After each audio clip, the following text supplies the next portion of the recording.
Welcome back, Pokemon trainers. Professor Chaz here, the lab coat's on back order, and it's time for this week's Pokemon TCG live online match. Now, admittedly, this week there's not too much different that I'm going to be doing. I'm basically taking a deck that I've already assembled, one of my favorite decks that I use. I call it the Creepy Shuriken, and I'm basically just kind of revamping it with only a couple extra cards. Now, what I want to do, as soon as I saw one of the cards from this new BREAKpoint expansion, the name of the attack, I just knew I have to try to use it at some point, just to say that I used it.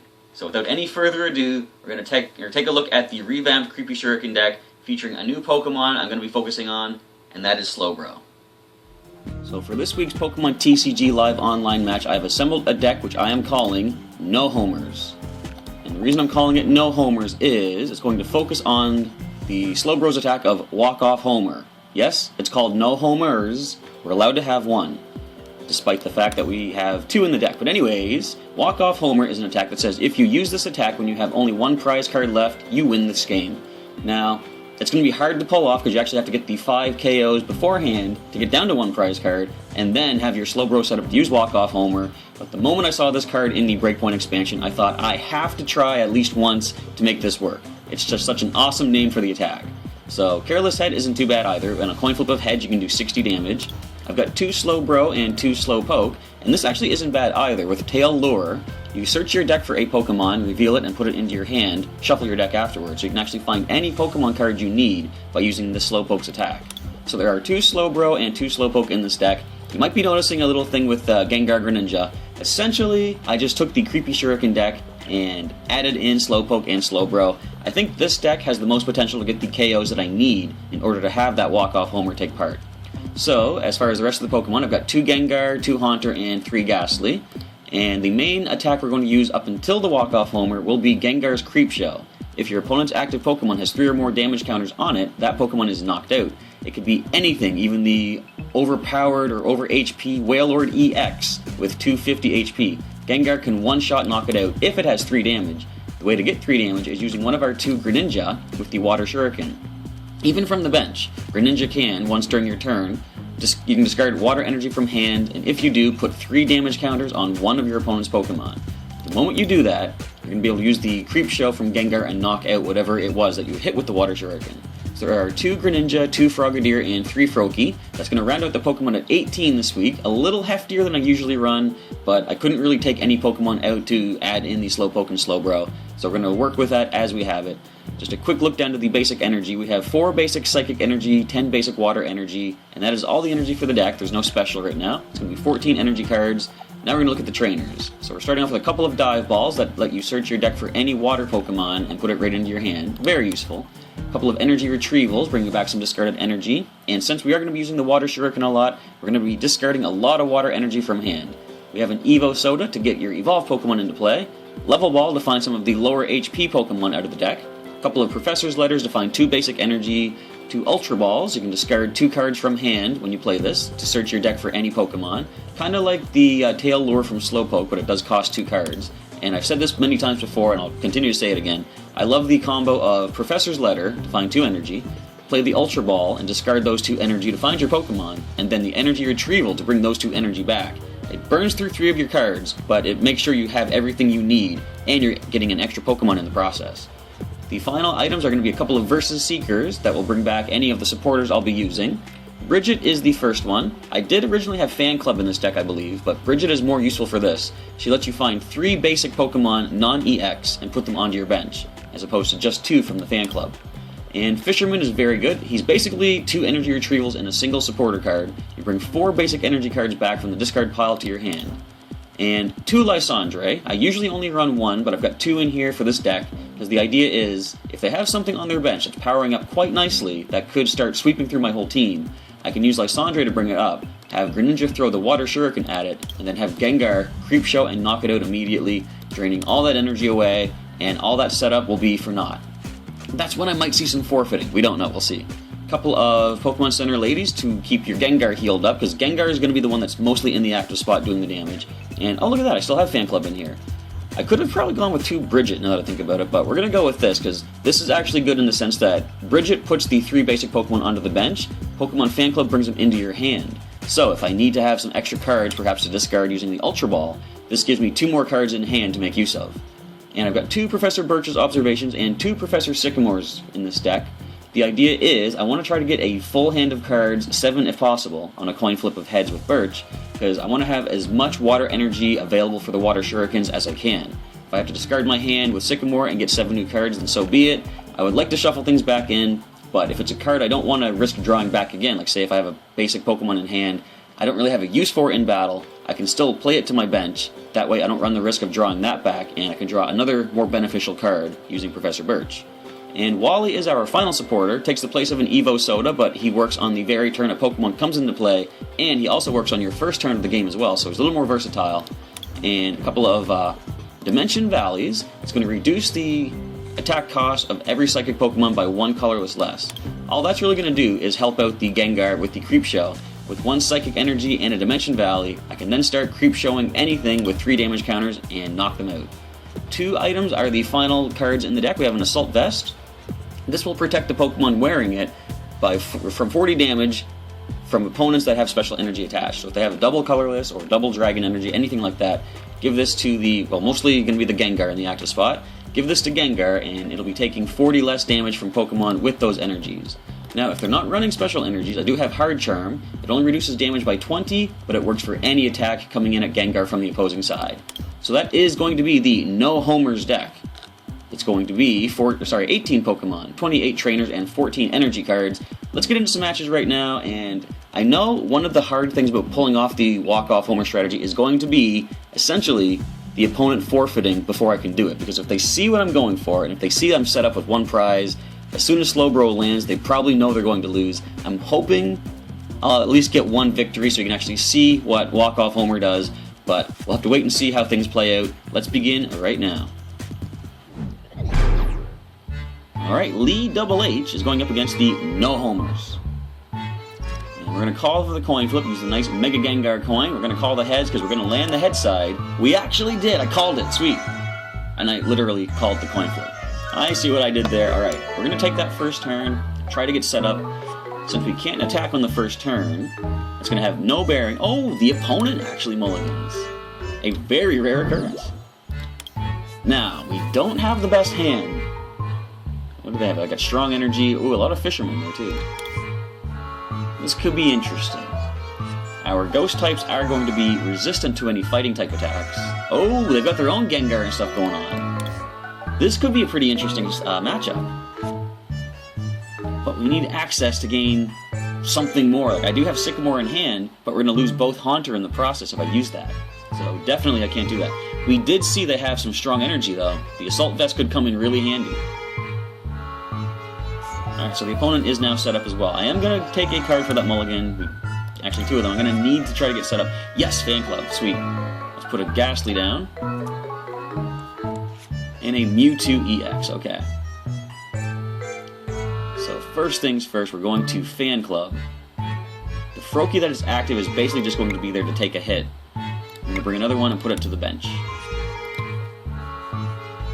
Let's drop our 2 other basics, the Froakie and the Slowpoke.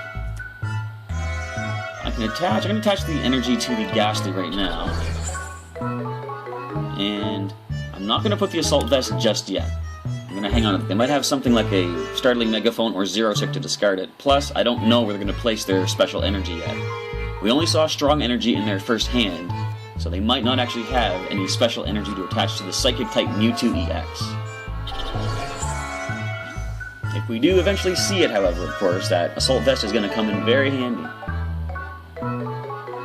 So there's Shatter Shot, 30 damage times the number of Psychic Energy that Mewtwo-EX has attached. So let's go with the Haunter. We're going to confuse both active Pokemon. And now we're going to get the Frogadier on the bench. Now I could heal, I could Sycamore, but I'm going to hold off for 1 more turn. And let the opponent take it from here. We are in a good spot at the moment if this Mewtwo-EX does hurt itself. I can play the Dimension Valley, play the Sycamore, and hope for an energy and a Gengar, or something like an Evo Soda, to try to get Gengar in play.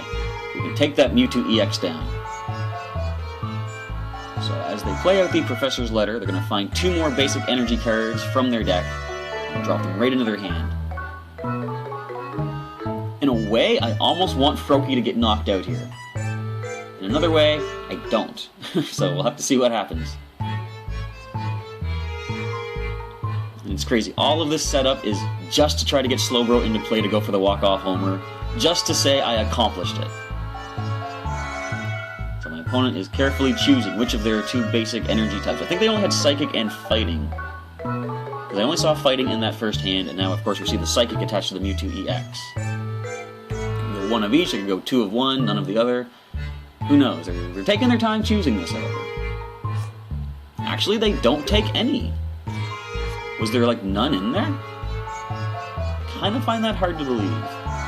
So, although I'll lose a Haunter in the process, I am going to go ahead and drop the Valley, play the Assault Vest and Sycamore. Losing some decent cards, but hopefully getting some decent ones back. There's what we needed. But we can't yet do the damage required. So what I can do here, I have to retreat the Froakie. Although, I'm not going to just yet, actually. First things first, I'm going to go with the Evo Soda.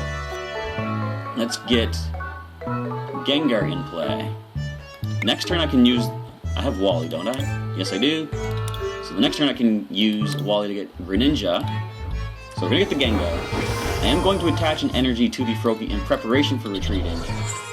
I'm going to thin the deck with another couple of energy. We'll grab the Water and Psychic. Should I just go Water? I've got the Psychic attached to the Gengar. I think Water's good to go.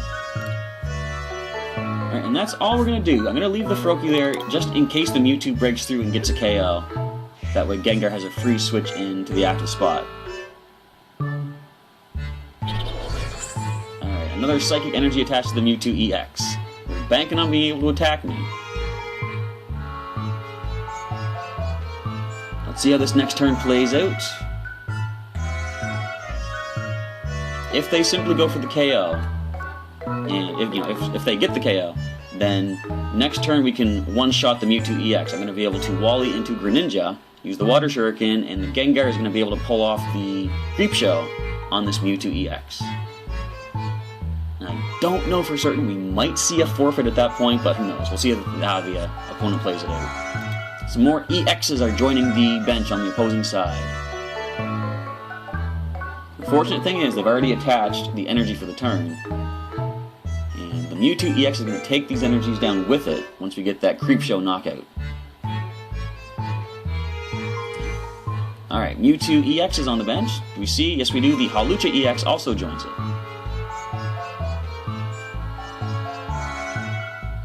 Alright, what are they going to go for?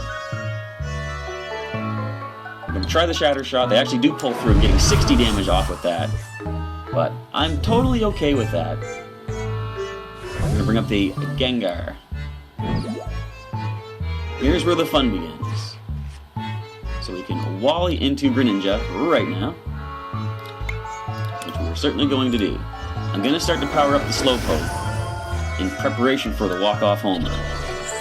Let's go ahead and Water Shuriken the Mewtwo-EX. Dimension Valley allows for Creepshow to be used with just that one Psychic energy, and the Mewtwo-EX falls. I'm going to claim 2 prizes off of that. Find another Water energy and a Versus Seeker. Excellent.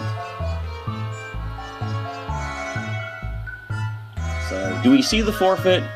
As I said, we very well might at this point. I don't think anything they have is going to be able to do enough damage to the Gengar to really make a difference at this point. Alright, we're waiting and waiting to see what comes to the active spot. I think the opponent might be kind of in disbelief of what just happened. So if I need to, I can Versus Seeker the Pokemon Center Lady as well. Did I use another Versus Seeker yet? We see Gengar evolve, Ghastly evolve into Haunter, confusing both of us. Which is fine, as I just said, I can Versus Seeker the Center Lady back. And a special Mystery Energy has been attached to the Haunter. Thankfully, the Assault Vest will protect us from damage. Now, of course, Creepshow is the kind of move that doesn't do damage. It just places damage counters. It actually doesn't even do that. It just simply knocks out the Pokemon. If it has 3 damage counters or not. Or only if it does. there's the end of the turn as they Mega Evolve into Mega Mewtwo-EX. So at this point, I'm just going to drop the Froakie, and I'm going to go ahead and bring back the Pokemon Center Lady. If I can grab, there we go. Going to cure up the Gengar. We're going to Water Shuriken, the Mega Mewtwo-EX. And I'll attach this other energy to the Slowpoke that we're powering up. And let's go for the Creep Show, taking down the Mega Mewtwo. So a couple more prizes are drawn. We'll find some more energy, and the other Center Lady. Okay. So they probably know if they send the Hawlucha up, that's going to be a simple 2-prize knockout as well, and I'll win the game. So we might see one of the ghost types coming up at this point. I think our best bet right now... Okay, we do see Ghastly. I'm going to attach an energy to the Slowpoke next turn. I'm going to Sycamore. And Fisherman, bringing back some energy. Okay. I think we might be able to pull this off. I can Professor Birch, grab 7 new cards. If I happen to find Slowbro, I can throw 2 Water Shurikens at this Ghastly over 2 turns, knock it out.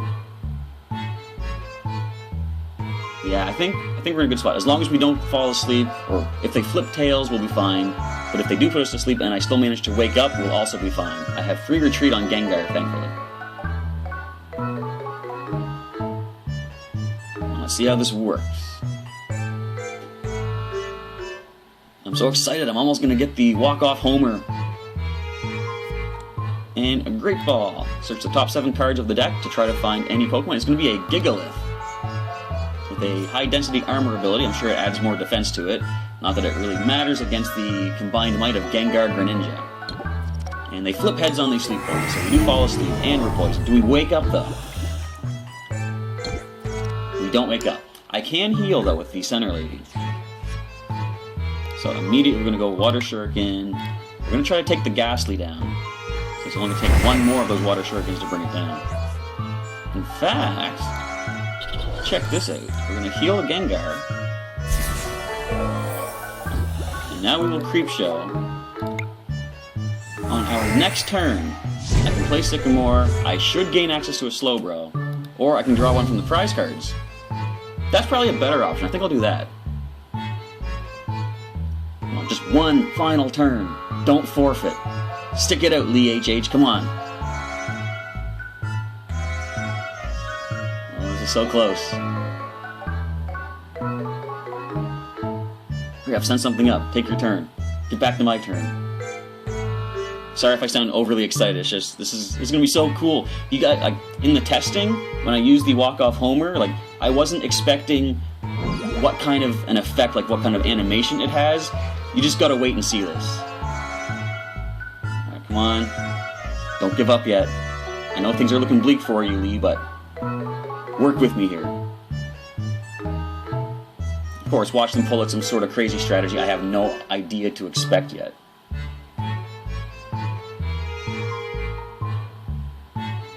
Alright, what are they going to go for? They've got their own Gengar in play now, so they can go ahead and use either Creep Show or the Sinister Fog, because of course Dimension Valley works for the opponent as well. And they didn't even need to attach that, but again, it's not going to make a difference. Because as long as they do not forfeit this match, I'm going to walk off homer.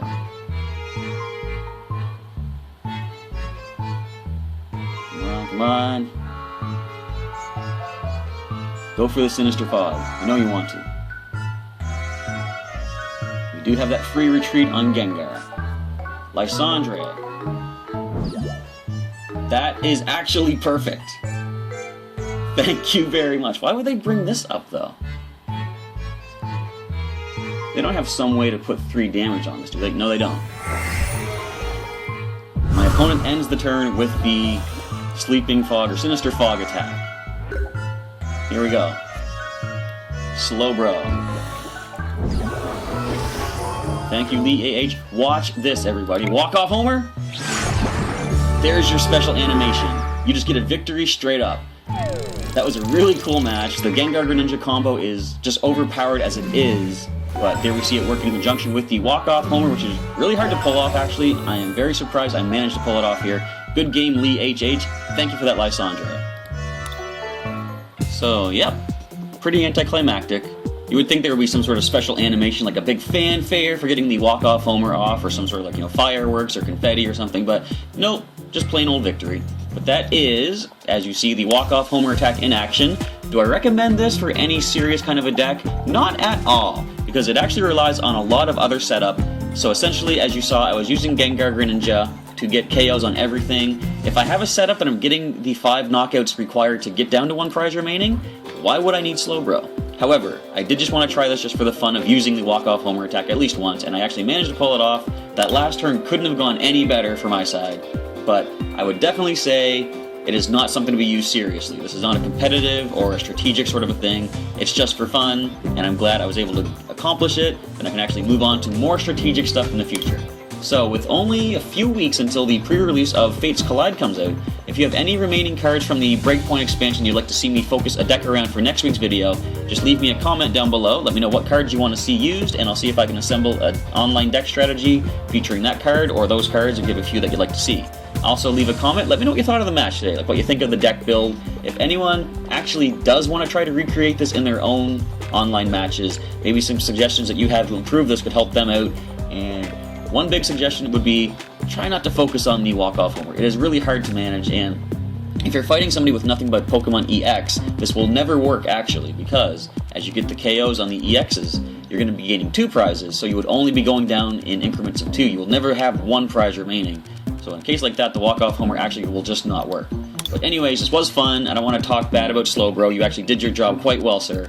And with that, we're going to end off this week's Pokemon TCG live online match. Thank you everybody for checking out the victory of the walk-off homer with Slowbro. And until next time, I'll catch you next time.